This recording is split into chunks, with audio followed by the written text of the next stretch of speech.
See, I think that alcoholics are, I've never met an alcoholic yet who felt like they belonged when they were drinking. When they were young, they always felt like they didn't belong. And this step is to help us admit what causes us problems in life, and then to hear somebody else say what causes problems for them in life. That makes us feel finally like we really do belong somewhere. Like I belong in AA. I've been involved in all other kinds of groups, and I've lived in a lot of different places, and I never ever felt I belonged there. But the one place I always feel like I belong, I can go to AA anywhere in the world, and even if I don't understand the language, I can sit in there and feel the feelings.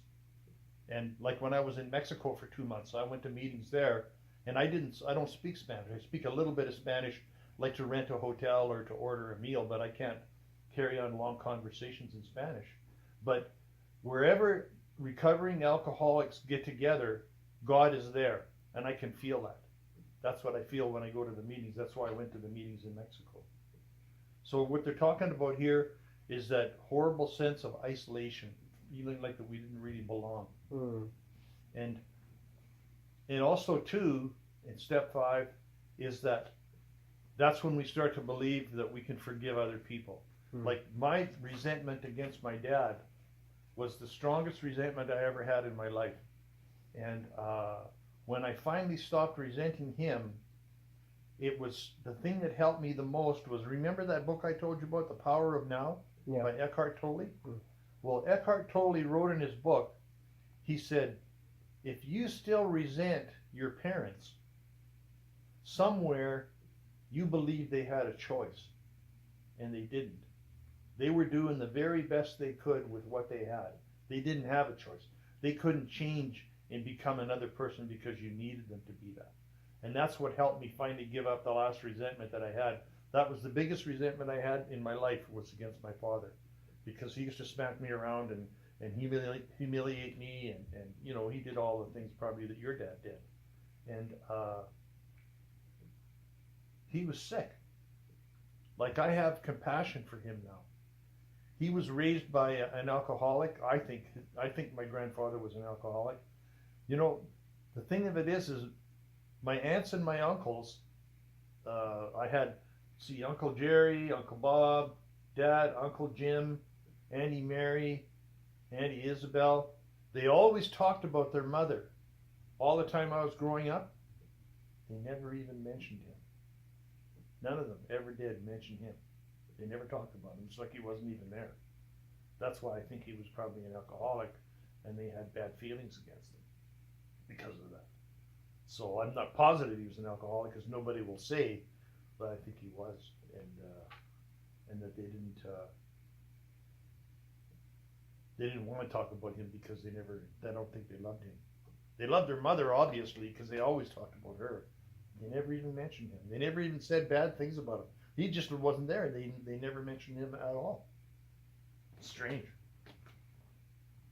So what they're saying here is that this takes a long time, and you know, to be able to recognize and acknowledge our shortcomings. But the thing of it is, to me, is I don't feel bad per se about my shortcomings anymore, because I believe that my insecurity and my need to control and all those other types of things that I used to do and that I do less of now, all came from the fact that I wasn't raised like a normal human being. I think that if I was raised by a normal human being, I wouldn't have had as many defects, and they wouldn't have been as strong. Because when I first came around AA, I knew that other people handled their emotions better than I did, because I would get mad. I'd start swearing, and I'd jump up out of my chair. You're out of your fucking mind. You don't know what you're fucking talking about, you dumb cunt. You know, and I was like that. I was very volatile. And I knew that the other guys in AA weren't. I didn't know why they weren't. Had never occurred to me when I was new that they used to be like me, but they had calmed down because they had begun to accept life the way life is instead of the way I wanted to be. So, but I knew that whatever I needed, I could find it in AA. I had a sense of that somehow that if I stuck around long enough, I'd pull my head out of my ass and learn how to act like a human being. Mm. But I didn't really know how sick I was when I first came around. I knew I was a little bit off the beam, but I didn't realize how crazy I Mm. was. Mm. I think if I'd have realized how crazy I was, I would have went back to the bar and drank myself to death because it would have scared me too much. All the changes that I had to make in order to be able to be a happy person, you know. Big stuff, big stuff. Okay, hence, it Mm. was most evident that a solitary self appraisal and admissions of our defects based upon that alone wouldn't be nearly enough.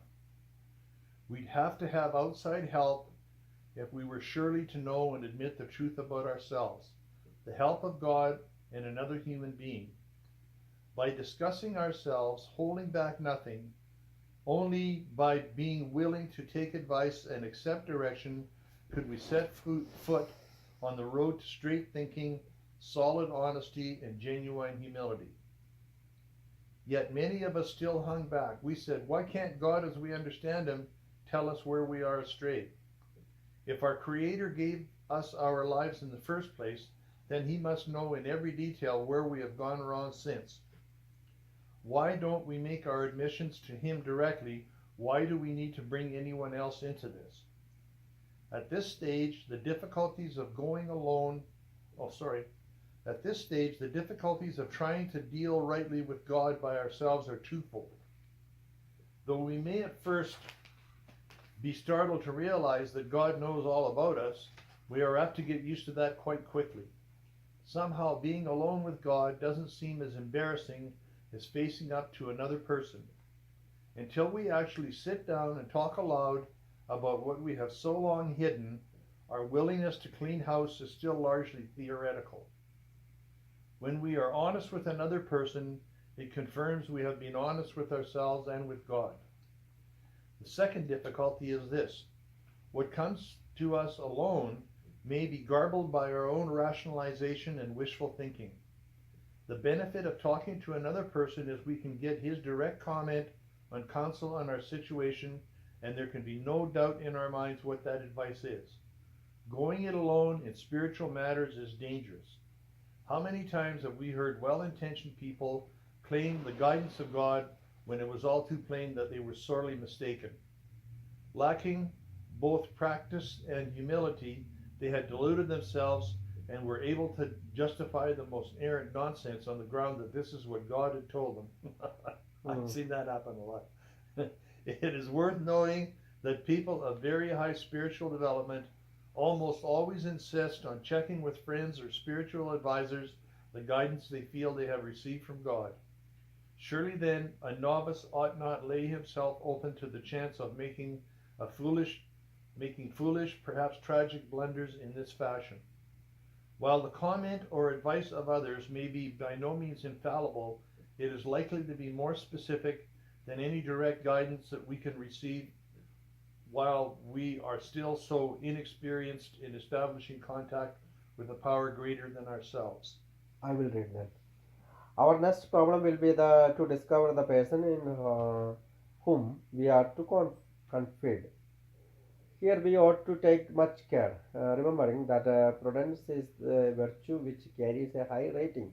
Perhaps we shall need to share with this person facts about ourselves which no other ought to know.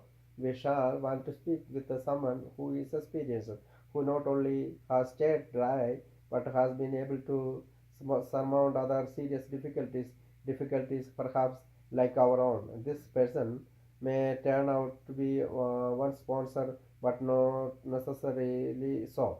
If you have developed a high confidence to him and his temperament and problems are close to your own, then such a choice will be good. Besides, your sponsor already has the advantage of knowing something about your case, perhaps, though your relations to him is such that you would care to reveal only a part of your story. If this is the situation, by all means do so, for you or to make a beginning as soon as you can.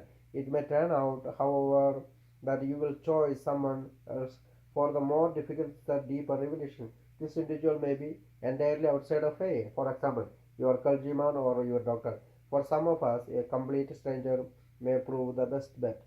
The real test of the situation are your own willingness to confide and your full confidence in the one with whom you share your first accurate self survey. Even when you have found the person, it frequently takes great resolution to approach him or her. No one ought to say the AA program requires no willpower. Here is one place you may require all you have got.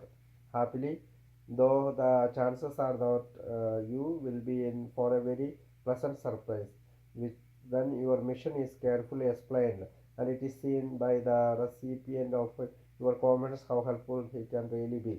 The conversation will start easily and will soon become eager. Before long, your listener may well tell a story or two about himself, which will place you even more at ease. Provided you hold back nothing, your sense of relief will mount from minute to minute. The dammed up emotions of years break out to their confident men and miraculously vanish as soon as they are exposed.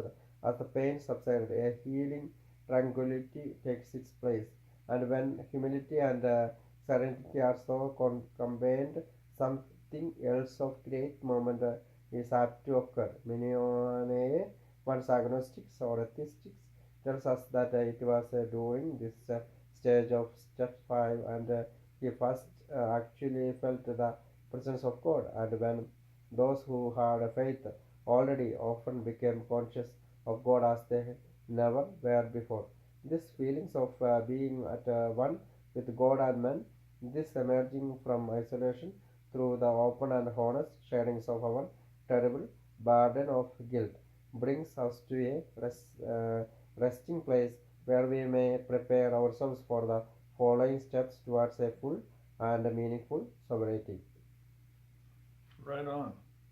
What I like about here is they they separate the difference. Like when they say when you're looking for someone, uh, it says here, we shall want to speak with someone who is experienced, who not only has stayed dry, but has been able to surmount other serious difficulties. And I think that's one of the things that I like about step 12 is it says when we're drinking we have these certain things, and then when we're sober we have these other things, but the other things are still making us unhappy whether we drink or not.